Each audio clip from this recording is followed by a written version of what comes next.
पिछले श्लोकों में दुर्योधन कह रहा है, मेरे लिए जीवन की आशा त्याग देने वालों की कमी नहीं है। आइए अब आगे के श्लोकों को देखते हैं। दुर्योधन कह रहा है, भीष्म पितामह के संरक्षण में मुझे अपनी सेना कमजोर लग रही है, क्योंकि वह जान रहा है वह कौरवों के पितामह हैं तो वह पांडवों के भी पितामह हैं। जितनी हमदर्दी उन्हें कौरवों से है उतनी ही हमदर्दी उन्हें पांडवों से भी है। वह अपना वचन निभाने के लिए कौरवों की ओर से युद्ध कर रहे हैं, बट वह अंदर से पांडवों का ही भला चाहते हैं। मेरी सेना में बहुत से ऐसे योद्धा हैं जो पांडवों का ही हित चाहते हैं। दुर्योधन यह सब बातें समझ रहा है तो उसे अपनी सेना कमजोर लग रही है। दूसरी ओर उसे पांडवों की सेना भीम के संरक्षण में मजबूत लग रही है।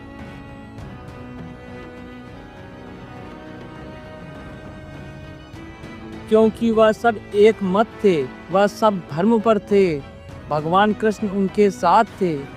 भीम ने कौरवों का वध करने की प्रतिज्ञा ले रखी थी, इसलिए उसे पांडवों की सेना मजबूत लग रही थी। यहाँ एक बात और है, कौरवों के सेनापति भीष्म पितामह थे और पांडवों के सेनापति अश्वत्थामा थे। फिर यहाँ भीम का नाम क्यों लिया जा रहा है? दुर्योधन उस समय सेना के सेनापतियों के बारे में न सोचकर दोनों सेनाओं की शक्ति के विषय में सोच रहा है। अर्जुन ने नारायणी सेना को छोड़कर भगवान कृष्ण को स्वीकार किया था और दुर्योधन ने नारायणी सेना को स्वीकार किया था। तात्पर्य यह है कि अर्जुन की दृष्टि भगवान पर थी और दुर्योधन की दृष्टि सांसारिक वैभव पर थी।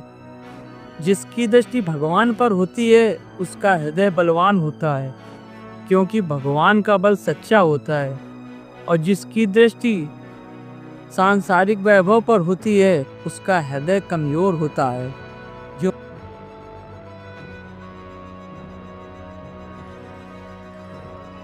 दुर्योधन अपनी सेना के महारथियों से कहता है, आप अपने अपने मोर्चों पर डटे रहकर हर हाल में भीष्म पितामह की रक्षा करें। उसे डर है कि कहीं शिखंडी भीष्म पितामह के सामने ना आ जाए, क्योंकि शिखंडी भगवान शंकर के वरदान से भीष्म पितामह की मृत्यु के लिए ही पैदा हुआ था।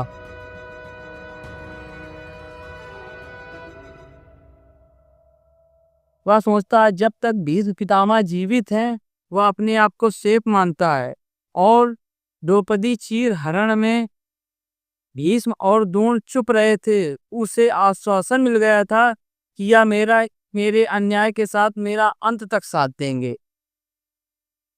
दुर्योधन के साथ द्रोणाचार्य का विद्या का संबंध था, पर पितामह के साथ परिवार का संबंध था। जहाँ विद्या का संबंध होता है वहाँ पक्षपात नहीं होता है, लेकिन जहाँ परिवार का संबंध होता है वहाँ स्नेहवश पक्षपात हो जाता है।